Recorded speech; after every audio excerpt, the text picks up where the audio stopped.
need to, at some point, hopefully go through and decide which ones can go and which ones can stay. And like, we're not just importing a library and using everything that library came with, because that would require custom building a lot of them again. Why would we do that when we could just restyle the elements that we have to look really close to what she wants?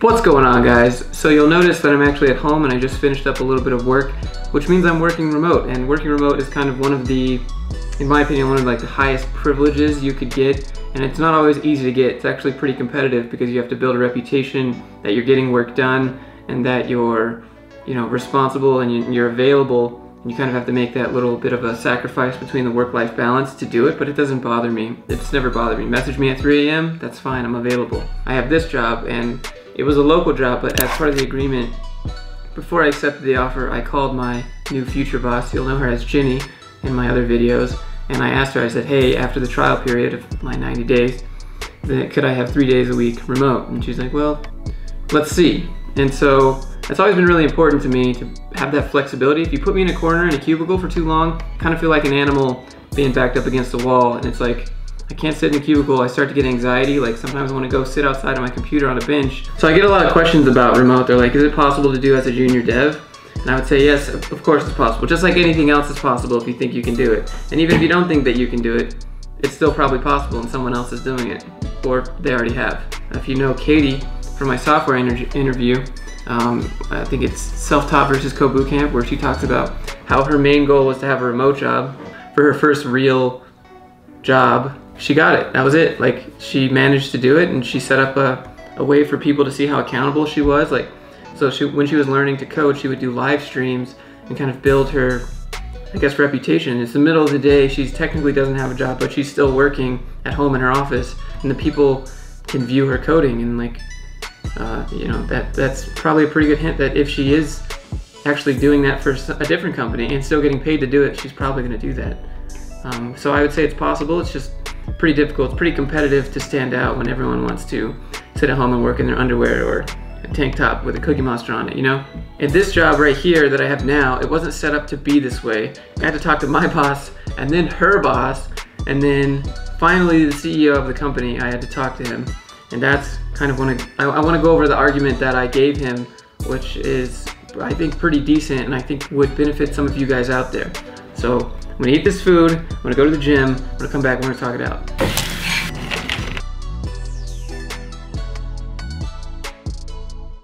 So we just got kicked out of the gym because there's a competition happening this weekend, so I'll have to finish my leg sets, I guess, at home.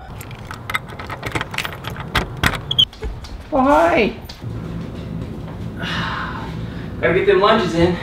So, I went into the CEO's office and I was like, I'm just kidding, I'm not actually gonna make you watch the lunges while I talk. Let's go somewhere.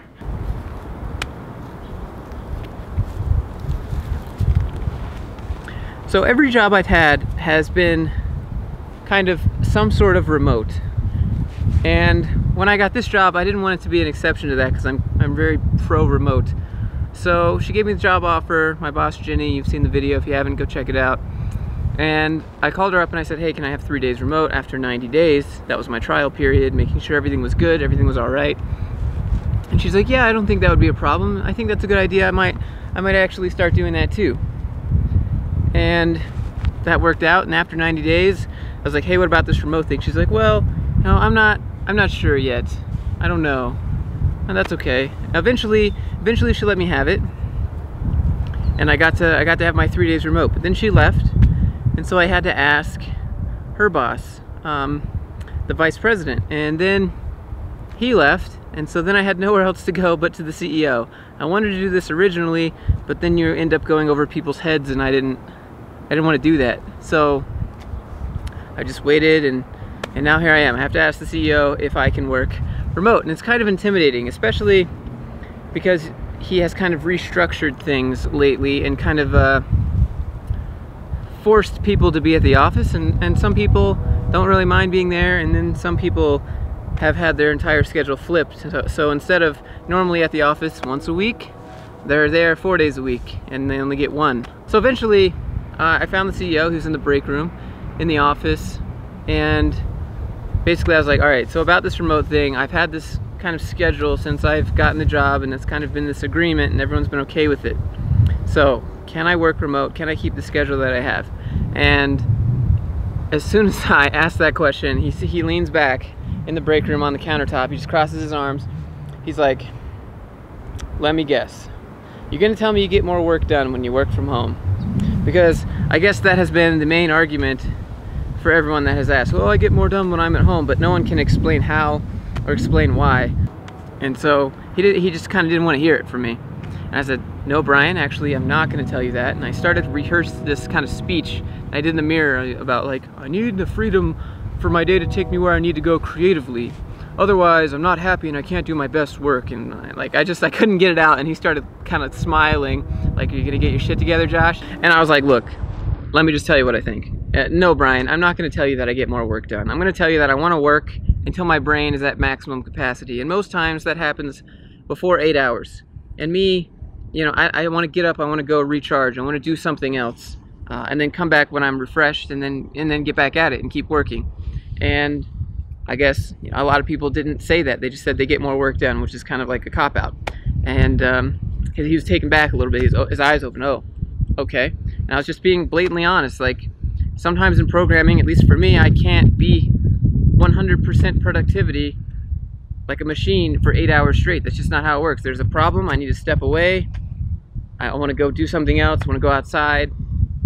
And I started to explain, like, if I'm in a cubicle in a corner too long on a nice day outside, and you want me to be in here until it's dark and I can't do anything, then, like, I start to get unhappy. And if I'm unhappy, then I definitely can't focus, and then I can't work at all. And he's like, well, you know, we don't have to make a decision today. You know, I'll think about it and you think about it, but maybe we can come to a compromise in the middle. And to me, I'm thinking, okay, well, my compromise is that I've already given up the full-time remote request, and I'm only asking for 3 days. So I said, this is my compromise, Brian. I was like, you message me any time of day, I always answer you within a couple minutes. 11:30 at night on a Saturday, yeah, no problem. I'll answer your questions, we can talk. Message me in the middle of Avengers Infinity War, which he did, I remember specifically. And I messaged him, I was like, yeah, what's up, no problem. You know, obviously I'm like that guy on the phone, like, but it's the CEO, gotta answer. And so, like, I'm willing to be available at any time you need me. That's fine. That's the trade-off I'm willing to make. Every time you cross-reference what I say with other managers, they agree. And, like, a lot of people here work their 9 to 5, and then they check out. As soon as they're out that door, you can't reach them. They're just unavailable. That's it. It's done. It's a done deal. And I was like, okay, well, this is different. I'm available whenever you need me. And, you know, he kind of leaned back and kind of started, you know, his eyes went up like he was trying to verify everything I was saying was true. Especially because the two people I work with, one lives in Florida, one lives in Pennsylvania. Why do I have to be at the office? Eventually, at the end, he just said, you know, he kind of backtracked. He's like, we don't have to come to a decision today, and so think about it again in a couple days. But at the end, he said, you know what, Josh, you do what you need to do, and if you want to come into the office for a couple hours and then go, that's no problem. Just, you know, let people know what you're doing, and when you're here, try to be part of the community. He was kind of defensive at first, then he just came full circle, and he was totally, you know what, no problem, I get it. Just because I was honest. There's a lot of larger companies out there that can't do that, and I understand that. Oh, he works at a company where he works this ridiculous schedule from 5 a.m. to 1 p.m. and, you know, I skip lunch, and I get it. I work in a really weird schedule, and you can't do that when you're in the big corporations of the 9 to 5, and that is how I got my remote job at a job that wasn't designed for remote. That's how I negotiated. Hopefully there's some tips in there for you. Check out the Discord that we have. The link for that is in the description.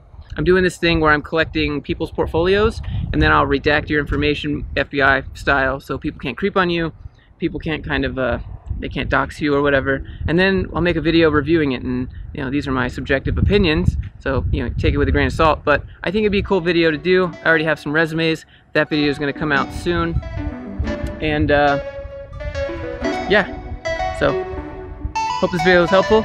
See you guys in the next video.